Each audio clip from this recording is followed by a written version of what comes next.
어느 날 도로변에 고장난 차 한 대가 있었습니다. 기사는 이제 본네트를 열어놓고 어디가 지금 고장이 났는가 여기저기를 좀 살펴보고 있는데, 그때 승용차 한 대가 또 싹 오더니 그 차 옆에 딱 쉬는 거예요. 그리고 창문을 쭉 내리면서 어디 고장 났습니까? 아, 예, 뭐 고장 났는데 지금 뭐 문제 없습니다. 내가 1급 정비사입니다. 그래요? 그런데 어디가 고장이 났는가 또 한참 또 살펴보는데, 그때가 마침 무더운 여름이니까 땀도 막 흐르지요. 이게 어디인지를 잘 이게 찾지를 못하겠어요. 또 이 사람은 가문 좋은데 거기가 계속 있어가지고 쳐다보고 있고, 그러니 더 긴장이 되고, 그래서 그때 그 할아버지가 차를 문을 열고 나왔습니다. 그리고 나와서 제가 한번 제가 볼까요? 하더니 선을 하나를 이렇게 쭉 이렇게 만지고 그래 툭 튕기면서 잠깐 시동 걸어보라고. 그 시동 걸으니까 시동이 딱 걸렸습니다. 그러니까 이 1급 정비사가 나와서 할아버지 앞에 인사를 쭉 하면서 선생님은 도대체 누구십니까? 그때 그 할아버지가 하는 말은 나는 이 차를 만든 헨리 포드요 그랬습니다. 이 차를 만든 헨리 포드요. 그러니까 1급 정비사가 아무리 연구하고 배워가지고 잘 안다고 해도 그 차를 만든 사람보다는 더 잘 알 수는 없어요. 마찬가지로 우리 인생도 그렇습니다. 내 자신을 내가 아무리 잘 알고, 내가 아무리 똑똑하고, 내가 아무리 지혜롭고 해도, 그리고 심리학을 전공을 하고 인간학을 전공을 해서 인간에 대해서 제일 잘 안다고 해도 우리 자신, 나 자신을 만드신 창조주 하나님보다는 더 잘할 수가 없다 이 말이에요. 그리고 기계 같은 것을 사다 보면 설명서가 있잖아요. 그럼 이 기계를 만든 사람은 이 기계는 이렇게 사용을 해야 됩니다. 몇 시간 지난 간격으로 좀 이렇게 해야 됩니다 하고 설명서가 있잖아요. 근데 그 설명서를 제쳐놓고 내 마음대로 버리면 그건 고장나요. 나중에는 이게 못 쓰고 버릴 수도 있단 말이에요. 그런 것처럼 우리 인간을 만드신 창조하신 그 하나님이 우리 인간은 어떻게 살아야 되는가를 설명해 놓은 게 있어요. 이건 해라, 이건 하지 마라, 이렇게 가야 축복이고 이렇게 가면 저주다, 이렇게 가야 구원이다 하면서 설명해 놓은 설명서, 그것이 성경이에요. 하나님의 말씀, 성경이란 말이에요. 자, 오늘 시편 119편 105절부터 112절에 있는 이 말씀을 가지고 인생의 나침반이라고 하는 제목으로 말씀을 드리려고 합니다. 얼른 보면 하늘을 나르는 비행기도 또 망망대해를 항해하는 그 배도 언뜻 보기는 길이 없는 것 같아요. 다 길인 것 같죠. 그런데 거기에도 길이 있어요. 그 길을 인도하는 것이 바로 나침반이고 방향을 조정하는 컴퓨터 프로그램입니다. 만일에 가도 끝이 없는 그 망망대해에 배가 있는데 나침반이 없다, 혹은 나침반이 고장이 났다 그러면 그 배는 목적지를 갈 수가 없어요. 방향이 어딘지를 모르니까. 그러다 표류하다가 그리고 내 마음대로 쭉 가다가 보면 그냥 암치에 부딪혀서 파손되고 마는 거예요. 우리가 잘 아는 영화에도 나왔었죠. 타이타닉이라고 하는 영화. 그 영화를 이렇게 보신 분들은 알겠지만 이 배는 1912년 4월 12일 영국에서 만들었습니다. 그리고 이 배가 높이가 11층 빌딩만 하대요. 어마어마하죠. 길이가 얼마냐? 259m. 그러니까 그 당시로서 호화 여객선인데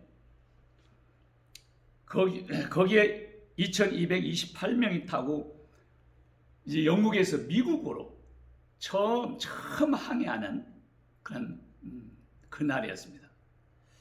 그런데 이 타이타닉호는 이 항진하고 있을 때 수차례 빙산과 충돌한다고 하는 그런 위험이 있다는 경고 신호를 받았다고 그래요. 그런데 그 이게 배가 너무 웅장하고 크고 그리고 최신 장비를 가지고 있으니까 그걸 너무 믿은 나머지 다 무시해버리고 그냥 갔어요. 그러다가 빙산에 부딪혀가지고 배가 가운데 쪼개져가지고 침몰을 해버렸습니다. 그러니까 지 멋대로 가면 그렇게 침몰할 수밖에 없고 그렇게 어려움을 당할 수밖에 없다 하는 것입니다. 그래서 우리가 살아가는 이 세상을 고해라는 말을 쓰죠. 고해, 괴로운 바다. 우리가 살아가는 이 세상은 괴로운 세상. 그래서 고해와 같다 그런 말을 합니다. 그런데 이 험난한 바다를 항해해서 가는 우리에게 하나님께서는 우리에게 목적지 천국까지 안전하게 갈 수 있도록, 그리고 이 세상 살아가는 건데 망하지 않고 침몰하지 않고 그리고 축복되면서 형통하게 갈 수 있도록 난침판 하나를 주셨는데 그게 바로 하나님의 이 설명서 성경이에요. 우리가 이 성경을 무시하고 그냥 가버리면 언젠가는 부딪히고 깨지고 어려움을 만날 수밖에 없어요. 그런데 주의 말씀은 내 발의 등이요 내 길의 빛이니이다. 이렇게 이 빛 대신 말씀을 따라가면 거기에 구원의 길이 있고 영생의 길이 있고 축복의 길이 있다는 거예요. 근데 하나님의 말씀을 제쳐놓고 내 생각, 내 지혜, 내 방법대로 가면 이제 얼마 안 있으면 다 문제를 만납니다. 우리들이 지금까지 많은 문제를 겪었던 건 다 그래서 그런 거예요. 그러니까 성경 없이 하나님 말씀으로 시작하지 않는 그 걸음은 처음부터 잘못된 거예요.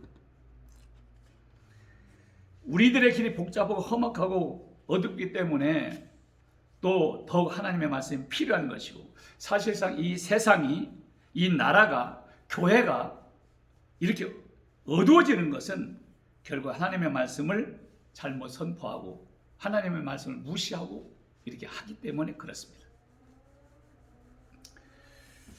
그래서 우리는 이제 말씀을 통해서 말씀을 깊이 연구하는 중에 회개운동이 좀 일어나고, 그리고 기도의 불길이 타오르고, 말씀을 읽는 중에 성령의 능력이 임하고 체험하고, 하나님의 말씀을 공부하는 중에 봉사의 활동이 전개되기를 소원을 합니다. 자, 오늘 말씀을 보면 105절에서는 총괄적으로 메시지를 하고 난 다음에 그 후부터 이제 구체적으로 하나님 말씀을 따라서 사는 그 이유와 원리에 대해서 설명을 하고 있어요. 자, 이 시간에는 우리 인생의 나침반이 하나님의 말씀을 성경 주의 말씀대로 살면 어떤 축복이 임하게 되는가, 딱 세 가지를 말씀을 드리겠습니다. 자, 첫째는 가는 길이 형통합니다. 뭐라고요? 가는 길이, 우리가 살아가는 그 길이 형통하다. 오늘 본문 105절에 보면 주의 말씀은 내 발의 등이요 내 길의 빛이니이다 그랬습니다.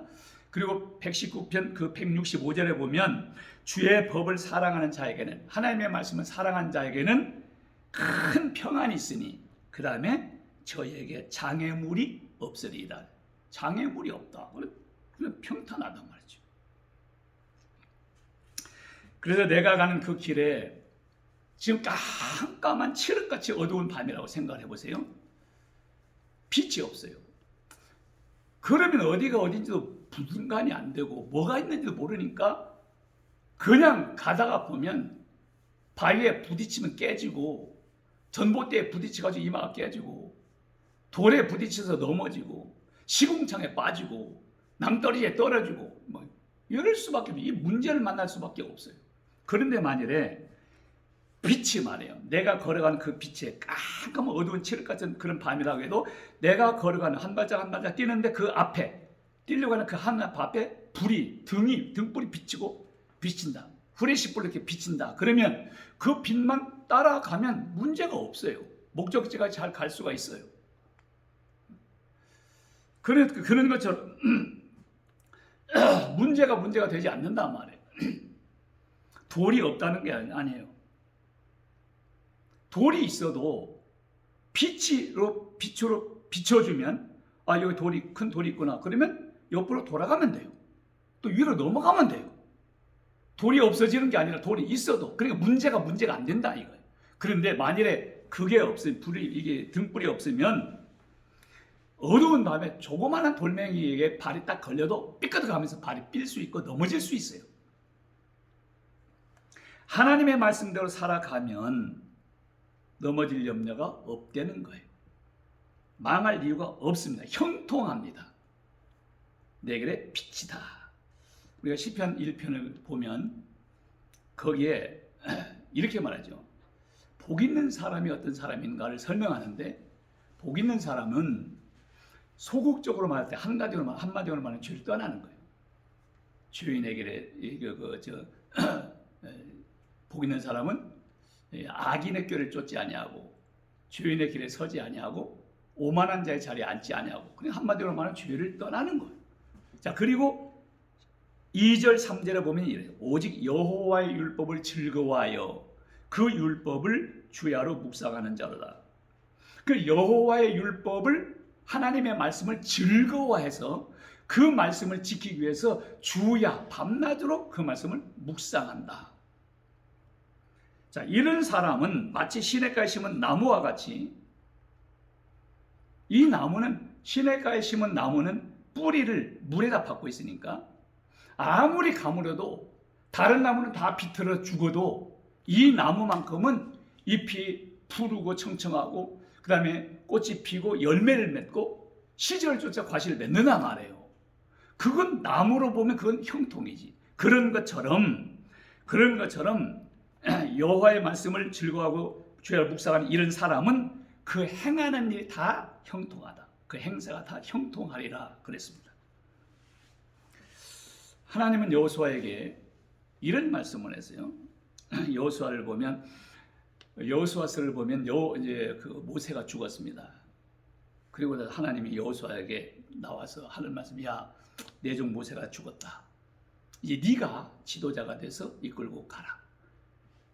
이제 이 여호수아는 가슴이 철렁하고 이제 두려움이 생기게 될 수밖에 없어요. 왜냐? 이스라엘 민족이 어떤 민족인가를 누구보다도 여호수아가 잘 알아요. 걸핏하면 말이에요. 돌멩이 들고 모세 때려 죽인다고 하고 그냥 그 지도자가 해가지고 또 애굽으로 돌아간다고 이런 인간들 아니에요. 그런데 여호수아가 이제 인도에서 간다? 이건 얼마나 두렵고 떨리겠어요. 그러니까 하나님이 두려워하지 말라. 강하고 담대하라. 내가 너와 함께 하겠다. 내가 너를 버리지 않겠다. 그러면서 한 가지 네가 할 것은 딱 하나. 그게 뭐냐? 여호수아 1장 8절 9절 이것만 명심해라. 그게 뭐예요? 이 율법책을 내 입에서 떠나지 말게 하며 주야로 그것을 묵상하여 그 가운데 기록한 대로 다 지켜 행하라. 그래요? 그리하면 네 길이 평탄하게 될 것이라 네가 형통하리라. 무슨 말씀이에요? 이 율법책을 이때는 이제 모세 오경이죠. 그럼 오늘날 우리는 성경 말씀을 이 말씀을 내 입에서 떠나지 말게. 그럼 입에서 안 떠나려면 뭐예요? 계속 읽으라는 거예요. 계속 읽어. 그 다음에 읽기만 하는 게 아니라 그것을 주야 밤낮으로 그 말씀, 읽은 말씀을 묵상하라는 거예요. 되새기면하는 거예요. 염소가 풀을 막 뜯어먹습니다. 그리고 그게 바로 소화되는 게 아니고 그렇게 저장해 놨다가 나중에 이제 누워가지고나 앉아가지고 한참 있다가 이게 되새김을 해요. 꿀꺽 해가지고 침으로 그 먹었던 것을 아주 맷돌질을 잘 해가지고 이게 다 부서져가지고 그냥 소화가 죽처럼 되면 그걸 꿀꺽 삼켜요. 그것이 살이 되고 피가 되는 거예요. 그런 것처럼 그게 바로 그게 묵상과 똑같은 거예요. 하나님의 말씀을 우리가 읽었으면 그 말씀을 읽은 말씀을 주야로 묵상하는 거예요. 그 말씀을 생각하는 거예요. 그리고 그 말씀을 묵상하고 그 다음에 그 가운데 기록된 대로 지켜서 행하라. 그 말씀을 지켜서 행하라. 그리하면 어떤 일이 벌어져요? 내 길이 평탄하게 될 것이라 네가 형통하리라. 그렇게만 하면 형통하고 평탄하다. 왜? 9절에 그래요. 네가 어디로 가든지 네 하나님 여호와가 너와 함께 하느니라. 그러니까 하나님이 너와 함께 하니까 네가 가는 길에 하나님은 평탄하게 할 것이고 네가 하는 모든 것에 형통케 하신다는 거예요. 하나님 함께 한다는 거예요. 우리가 이 말씀을 잘 알기는 알지요. 근데 하나님의 말씀으로 진짜로 이게 안 하니까 문제가 자꾸 생겨요. 여호수아 일대기를 보면, 일생을 보면 여호수아는 한마디로 말하면 형통한 사람이에요. 하나님이 함께한 사람, 평탄한 사람. 지금 31나라를 정복에 들어가는데 실패가 없어요. 아이성 전투에서 처음에 실패한 적은 있죠. 그건 아간 한 사람 때문에 그랬어요. 그래서 하나님은 이 여호수아를 통해서 이 아간을 죽이는 거예요. 그 식을 싹 불순종하는 것을 완전히 딱 제거시켜버리고, 그리고 난 다음에는 31나라를 침략에 들어가는데 실패가 없습니다. 어려움이 없어요. 하나님이 다 내가 너한테 붙였다. 내가 너에게 붙였다. 그래서 여호와가 다 싸우는 거예요. 여리고성을 무너뜨릴 때, 여리고성은요, 이건 인간의 힘으로 무너뜨릴 수가 없어요. 왜 그러냐? 이 팔레스타인 고대부의 그 연구, 그 고문인 존 가스당 박사가 그걸 발굴했는데, 성이 이쪽에서부터 이쪽까지가 두께가 11m예요. 밖에 성이 2m, 중간이 5m, 그리고 그 안에 성이 4m, 높이가 10m. 근데 그 당시에 이걸 어떻게 무너뜨려요? 그래 거기 와서 다 실패하는 거예요. 이건 뭐 난공불락의 성이에요. 근데 여호수아가 이걸 정복 안 하면 안 되는 거예요. 할 수 있어요? 못해요. 그냥 하나님이 여호수아에게 말을 해요. 그러면 여호수아는 그 말씀만 순종하면 돼요. 그게 뭐냐? 매일 이스라엘 백성들하고 해서 한 바퀴씩 돌아라. 일주일 6일 동안 그렇게 돌아라. 7일 동안은 새벽부터 해가지고 7바퀴를 돌아라. 그리고 소리를 질러라. 그러면 무너진다. 이거 인간적인 생각으로 하면 말도 안 돼요. 그러니까 내 생각, 내 방법을 하면 이게 실패한단 말이에요. 하나님이 우리를 만들었으니까 하나님께서 설명하신 설명서 성경대로 하나님의 말씀대로 가는 거예요. 그러니까 그렇게 다 했어요. 소리를 지르니까 성이 무너졌어요. 누가 무너뜨려요? 여호수아가 무너뜨렸나요?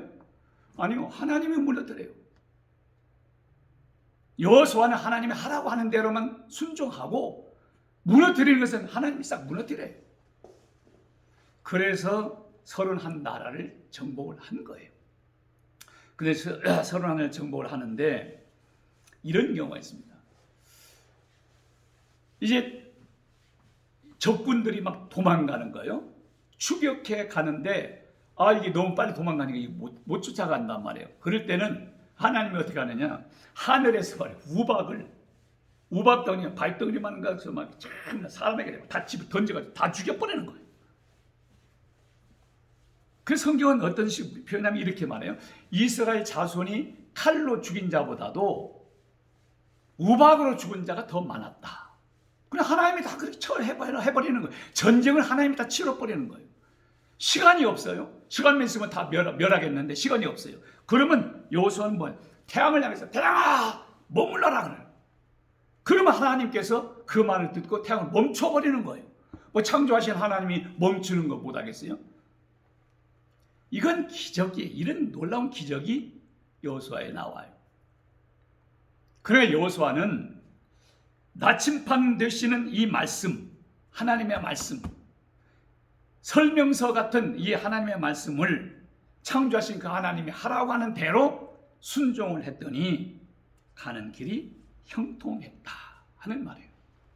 그래서 스폴전 목사님 같은 경우는 이렇게 말했어요. 어려서부터 어린 자녀를 어려서부터 성경 읽는 자로만 만들어 놓으면 그 자녀가 자라난 다음에 부모의 눈에서 눈물 흘릴 일이 없다 그랬어요. 왜? 성경 속에 다 되어 있으니까. 근데 성경 읽는 자로 안 만들어 놓으면 이게 속썩이는 거예요. 어떤 부모는 그래요. 성경 읽으면 이놈의 자식 너는 왜 공부 안 하고 성경만 읽냐? 성경 읽지 공부하라고. 그 사람은 나중에 피눈물 날 날이 있어요. 다른 공부 하나도 하나님의 말씀을 읽으면 하나님의 지혜 주고 공부하게 되어 있어요. 그러면 부모 속썩일 일이 없다 이거죠. 자, 나침반인 하나님의 말씀대로 가면 첫째는 뭐라고요? 가는 길이 형통하다. 두 번째는 죽어가던 심령이 다시 살아난다. 죽은 심령이 살아난다. 107절에 보면 나의 고난이 막심하오니 여호와여 주의 말씀대로 나를 소성케 하소서. 주의 말씀대로 나를 소성케 하소서. 또 시편 19편 7절에 보면 이래요. 여호와의 율법은, 그래 하나님의 말씀은 완전하여 영혼을 소성케 하고 영혼을 소성케 한다. 하나님 말씀대로 살 때 비로소 시들시들하던 그 영이 다시 활기를 차고 소성한다. 소생한다 이 말이에요. 우리가 이제 무더운 여름철 같은데 비가 안 오는 날 보면 너무 무더울 때 보면 나무들 잎이 쭉 처져 있죠. 식물들 보면요 그냥 줄기까지 쭉 이게 처져 있어요. 강단에 화분에다 꽃을 해가지고 놔서도 이거 며칠 안 됐는데 이게 시들해가지고 이거 진짜 죽나? 이런 생각이 들어요. 그때 주전자에다가 그릇에 물을 떠가지고 딱 물을 붓잖아요. 이게 확 살아났네. 완전히 활기차가지고 확 살아난단 말이에요. 똑같아요. 하나님의 말씀은 우리의 영혼의 양식이라고 그랬어요. 밥을 안 먹으면 병이 들어서 입맛이 없으면 밥을 안 먹잖아요. 밥을 안 먹으면 이제 더 못 일어나요. 그래서 어른들이 무슨 얘기를 했어요? 야, 억지로라도 밥을 먹어라. 물을 말아서라도 억지로라도 먹어라. 그래야 이길 수 있다. 이런 말 하잖아요. 먹기 싫다고 안 먹으면 그건 병 들어서 이제 죽는 거예요. 성경도 이게 읽기 싫다고 이제 성경 말씀을 계속 안 읽으면 이제 시들시들하다가 병 들어서 이제는 인생 망치는 거예요. 그런데 억지로라도 성경 말씀을 읽으면 영혼의 양식이 들어가면 영이 살아난단 말이에요. 이게 소생한단 말이에요. 그리고 이 말씀이 이제 이 말씀을 읽으면 심령이 살아나니까 이제 더 읽고 싶고 그런단 말이에요. 사람이 죽으면 뭐 일할 수 없어요. 걸을 수 없어요. 중병에 걸린 사람도 힘있게 걸어갈 수도 없어요. 일도 할 수도 없고요. 그러니까 건강해야 돼요. 그러면 바로 이 오늘 본문에 우리들의 연약한 심령을 되살려서 새 힘을 얻을 수 있게 하는 것이 뭐냐? 하나님의 말씀이라고 지금 말하는 거. 어째서 하나님의 말씀이 우리를 영을 살리느냐? 하나님의 말씀은 권능의 말씀이니까 그렇습니다. 이 권능의 말씀, 그 하나님의 말씀은 세상을 창조해버려요. 있으라면 있는 거예요. 죽은 자를 살려요. 하나님의 말씀은 이적을 베풀어요. 영육간의 병을 고쳐요. 새 사람을 만들어요. 그리고 하나님의 말씀은 역사를 바꾸는 그런 힘이 있습니다. 그래서 요한복음 6장 63절 말씀 보면 살리는 것은 영이니 육은 무익하다. 그러니까 이게 우리 모든 것을 살리는 것은 영이다. 그런데 주의 말씀은 영이요 생명이라고 했습니다. 하나님의 말씀이 영이요 생명이다. 그러니까 다 살리고 생명력 있게 한단 말이에요. 히브리서 4장 12절에는 뭐라고 그래요? 하나님의 말씀은 살았고 운동력이 있어. 좌우의 어떤 낯선 검보다 더 예리해서 혼과 영과 관절과 골수를 찔러 쪼개까지 하며 마음과 생각을 감찰한다. 그러니까 하나님의 말씀은 살았고 운동력이 있어서 막 변화시키고 살리고 하는 거예요. 왜 살았어요? 하나님이 살아 계시니까 그 하나님의 말씀은 살아있지. 이게 생명력이 있고 운동력이 있다는 거예요.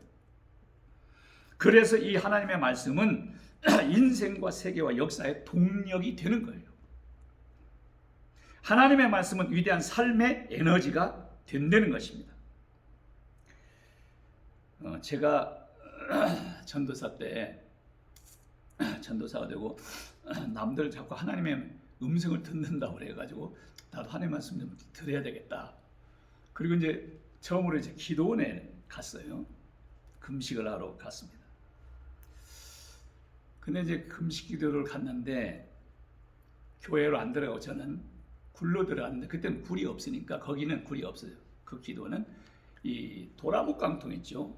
하수구 만드는 이 도라묵 깡통이 있는데 그 도라묵 깡통을 가지고 이 산 한쪽에다가 이렇게 딱 대고 그 다음에 밑에는 평평하게 했더라고. 앞에 문을 달아놨고 그냥 집이에요. 굴이에요. 그럼 거기에 들어갔어요. 짐을 내려놓고 거기서 이제 금식을 하는 거예요. 금식하는데 뭐 배는 고프고 배고프는데 물로 배 채우는 거예요. 계단 내려가지고 물 마시고 또 올라가고 그리고 또 자고 막 하는데 3일쯤 됐습니다. 3일쯤 됐는데 이게 힘이 빠지고 죽겠는 거예요. 그래서 계단을 내려오는데 다리가 후들후들 떨리고 처음 금식하는데 후들후들 떨리고 그래서 이제 물을 실컷 마시고 또 이제 올라갔습니다.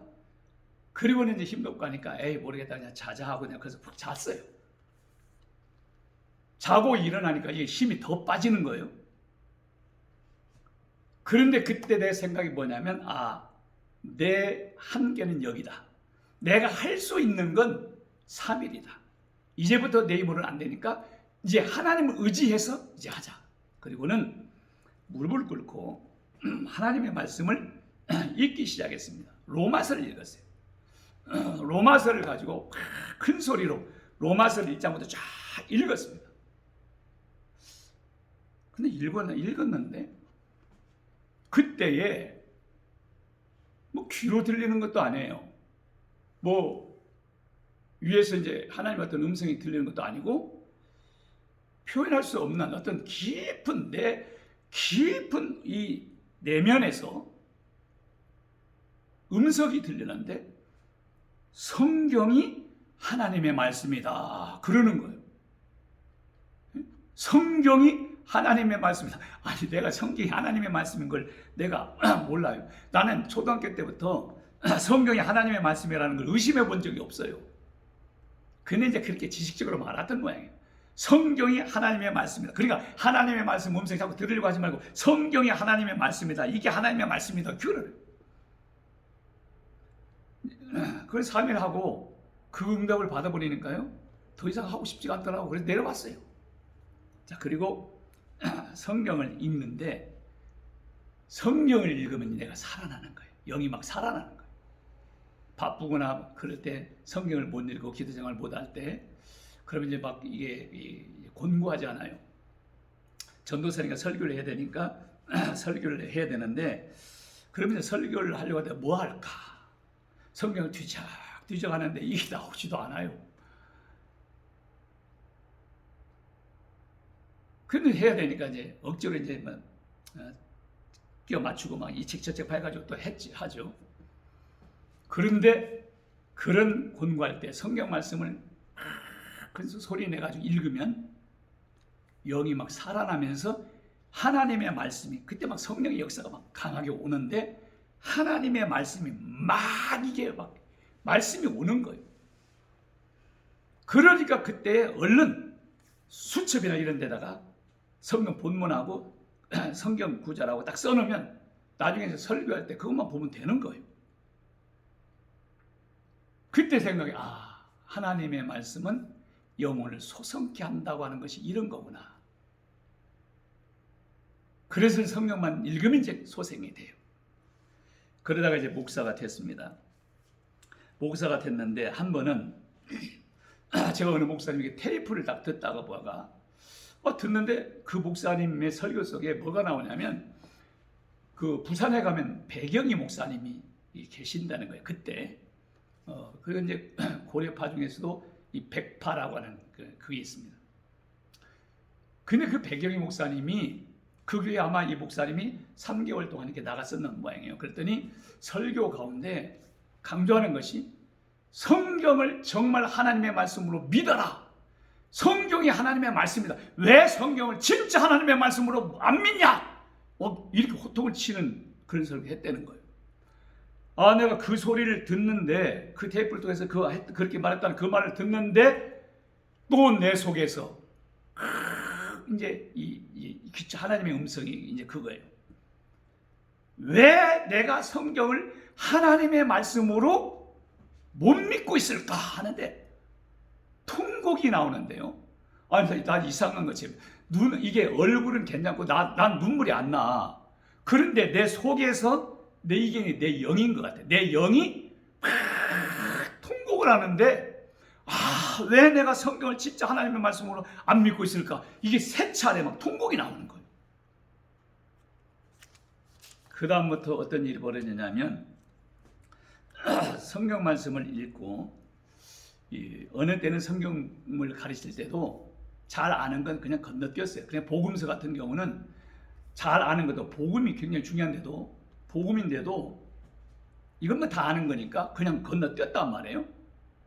그런데 정말 하나님의 말씀인 것을 왜 안 믿느냐 그 말을 딱 듣고 난 다음에 통곡하고 난 다음에는 하나님 말씀이 굉장히 중요시 여기지는 거예요.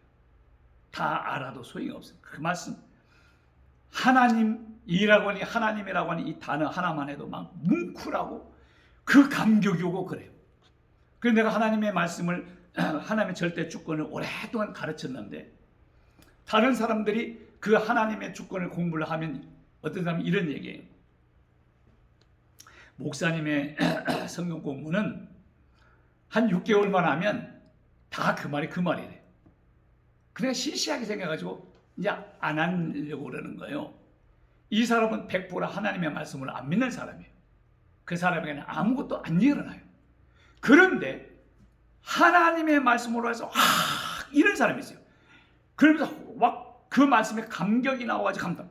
이런 사람은 놀라운 역사가 벌어져요. 막 그 자기 교회를 막 생기고 막 부흥이 되고 막 이 역사가 일어나고 이래요. 그러니까 그때 하나님의 말씀, 하나님이 이렇게 하셨다, 하나님이 하셨다. 이 하나님이라고 하는 이 단어만도 그렇게 감격이 된단 말이에요.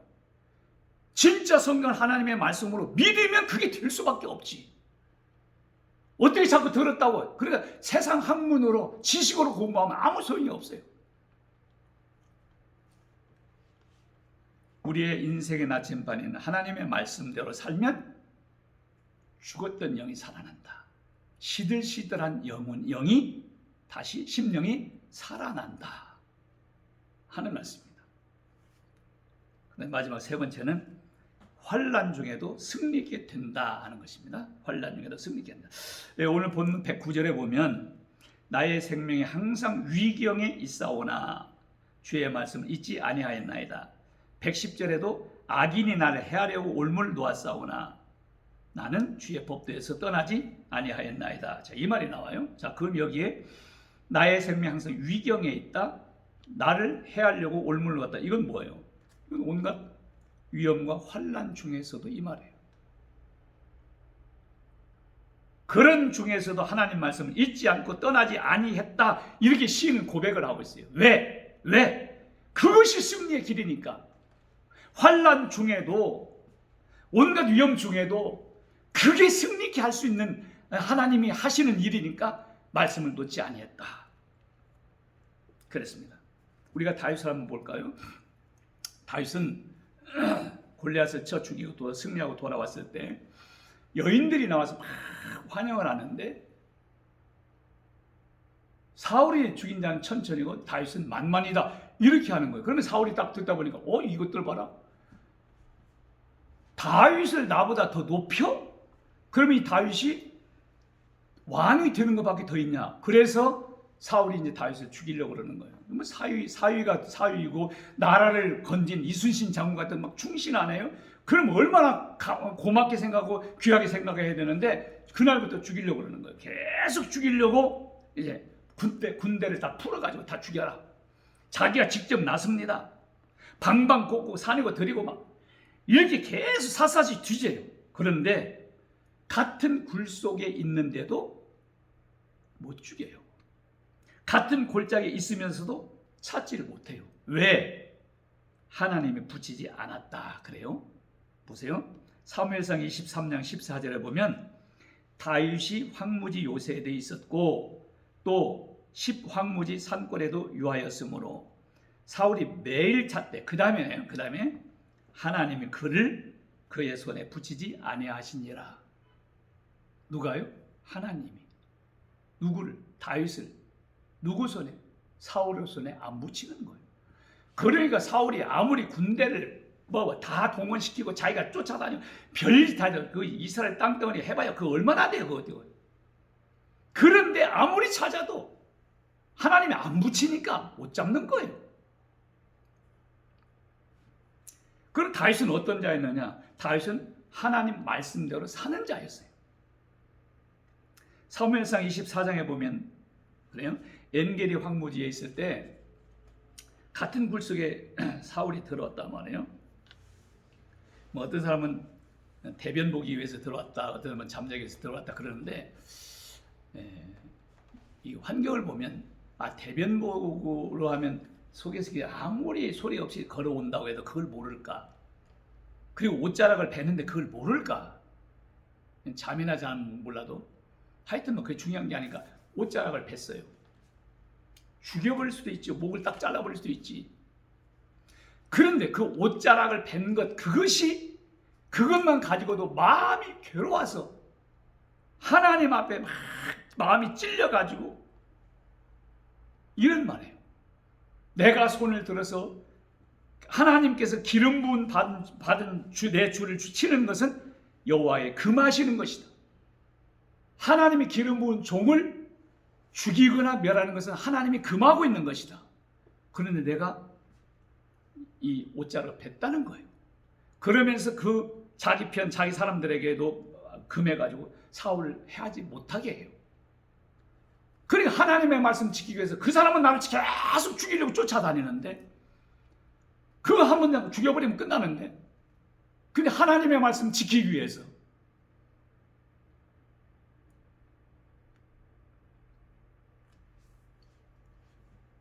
그런데 자기는 하나님의 말씀대로 손을 대지 않겠다. 그러면서 12절에 뭐라고 그러냐면 여호와께서는 나와 왕 사이를 판단하사 나를 위하여 왕에게 보복하시려니와. 그래 하나님이 보복할 거다. 그러나 내 손으로는 왕을 해하지 않겠나이다. 하나님 앞에 맡겼어요. 이게 진짜 하나님의 말씀대로 사는 사람 아니에요? 이처럼 환난 중에도 위기에도 끝까지 말씀대로 순종을 했다는 거예요. 왜? 그래야 하나님이 함께 하시고 승리하게 하시니까. 성경은 다윗을 이렇게 표현합니다. 열왕기상 11장 34절에 보면 내가 뺀 내 종 다윗이 내 명령과 내 법도를 지켰으므로. 그러니까 다윗은 하나님의 명령과 하나님의 법도 하나님의 말씀을 지킨 사람. 또 여로보암을 책망할 때도 열왕기상 14장 8절에 이렇게 말해요. 내 종 다윗이 나의 명령을 지켜 전심으로 나를 쫓으며 나 보기에 정직한 일만 행하였음과 같이 아니하고. 너는 왜 그렇게 안 했냐 이거. 내 종은 내 명령을 지켜서 전심으로 나를 쫓았다. 근데 여러분 너는 왜 안 하느냐 이 말이에요. 그리고 성경에서 선한 왕을 말할 때 꼭 다윗을 얘기해요. 악한 왕을 얘기하면 여로보암을 얘기해요. 예를 들면요. 열왕기상 15장 11절에 보면 아사 왕이에요. 이 사람이 선한 왕이냐 악한 왕이냐 딱 이거 보면 알아요. 아사가 그 조상 다윗같이 여호와 보시기에 정직하게 행하여 다윗같이 했다. 그럼 선한 왕이에요. 열왕기하 18장 3절에 히스기야에게예요. 히스기야. 히스기야가 그 조상 다윗의 모든 행위와 같이 여호와 보시기에 정직히 행했다. 그럼 선한 왕이에요. 요시야 왕이요. 열왕기하 22장 2절에 요시야가 여호와 보시기에 정직히 행하여 그 다음에 그 조상 다윗의 모든 길로 행하고 좌로나 우로나 치우치지 아니하였더라. 그러니까 이게 다윗은 한마디로 표현하면 하나님의 말씀대로 살았던 사람의 대표자, 샘플, 이렇게 말해요. 그래 다윗이 죽을 때가 되어서 그 아들 솔로몬에게 유언을 남길 때도 열왕기상 2장 1절부터 4절을 보면 그렇게 말해요. 다윗이 죽을 날이 임박하매 그 아들 솔로몬에게 명하여 가로되 내가 이제 세상 모든 사람의 가는 길로 가게 되었노니, 이제 죽는다는 얘기죠. 너는 힘써 대장부가 되고, 자, 그 다음에 하는 말씀 보세요. 네 하나님 여호와의 명을 지켜, 하나님의 명령을 지켜 그 길로 행하여 그 법률과 계명과 율례와 증거를 모세 율법에 기록된 대로 지켜라. 하나님 말씀대로 살아라. 그리하면 네가 무엇을 하든지 어디로 가든지 형통할지라. 이게 유언이에요. 이건 자기가 일생을 살고 결론 내리는 말이에요. 내가 하나님 말씀대로 그렇게 했더니 정말 하나님이 그렇게 하셨다. 실수한 적도 있잖아요. 우리아의 아내 밧세바를 취해서 간음하고 또 임신하니까 그걸 얼버무리게 해서 살인까지 하는 이런 일을 했을 때 얼마나 풍지박산이 돼, 그 집이. 그대로 하나님 막 보응을 한단 말이에요. 아들이 그 딸을 강간하고, 그 다음에 그 압살롬이 그 아들을 암논을 또 죽이고, 압살롬이 또 반란을 일으키고, 아버지는 말이에요 그 맨발로 도망다니고, 후궁을 남겨뒀는데 압살롬이 또 그 후궁 10명과 옥상에서 사람 보내는 대낮에 강간을 하고, 그 집안이 완전히 막 풍지박산이 되는 거예요. 하나님이 살아계시니까 내버려 두질 않아요. 그리고 그때 다윗이 얼마나 눈물을 흘리면서 통곡을 하면서 회개를 했는지, 그 회개를 하고 난 다음에 다윗은 일생 동안 하나님의 말씀대로 지켜요. 그리고 열왕기상 15장 5절에 보면 우리아의 일 외에는 일평생 하나님의 말씀을 어긴 적이 없다고 얘기를 해요. 그렇게 하나님의 말씀대로 살았어요. 그러니까 하나님 말씀대로 살 때 하나님이 어떻게 함께하고 형통하게 하고 평탄케 하는가, 축복인가 승리하게 하는가를 알고, 그렇게 할 때 얼마나 전주고 진노인가를 깨달으란 말이에요. 근데 하나님은 다윗을 해하려고 했던 사울은 하나님이 결국 죽여요.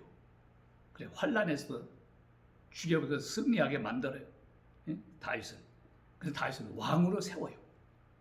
그리고 왕을 삼고 계속 승리케 하는데 사무엘하 8장 6절 하반절에 보면 이런 말씀, 다윗이 어디를 가든지, 그 다음에 중요한 말이에요, 여호와께서 이기게 하시니라. 어디를 가든지 누가요? 여호와께서 이기게 하시다. 사무엘하 8장 14절에도 똑같이 그래요. 다윗이 어디를 가든지 여호와께서 이기게 하시니라. 그러니까 다윗에게는 실패가 없이 다 이길 수밖에 없어요. 다윗이 싸움을 잘하고 병법이 익숙해서요? 그것도 있죠. 그런데 하나님의 뜻대로 이렇게 사니까 하나님이 어디를 가든지 다 승리하게 만드는 거예요. 어떤 환란도 다 이게 환란도 문제가 아니에요. 다 승리하게 하셨다.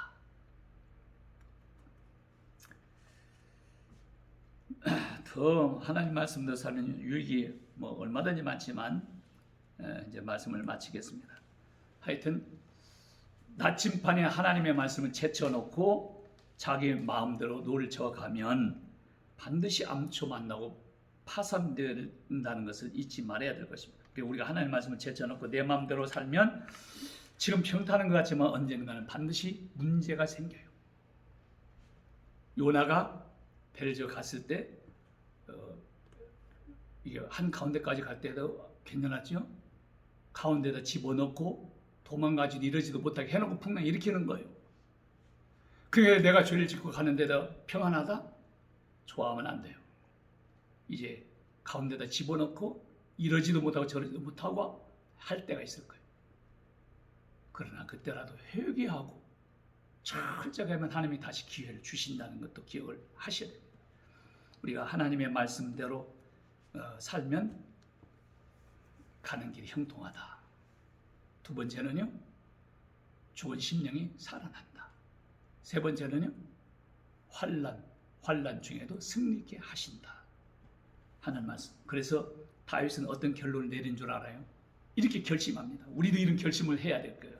자, 106절 보면 주의 의로운 규례를 지키기로 맹세하고 굳게 정하였나이다. 자기가 나는 이제 주의 말씀대로 아주 지키기로 내가 굳게 맹세하고 굳게 정했습니다. 결단하는 거예요. 112절에 내가 주의 율례를 길이 끝까지 행하려고 내 마음을 기울였나이다. 이제 이 말씀을 나는 끝까지 행하려고 내 마음을 기울였습니다. 이런 결심, 결단, 승리만 있겠죠.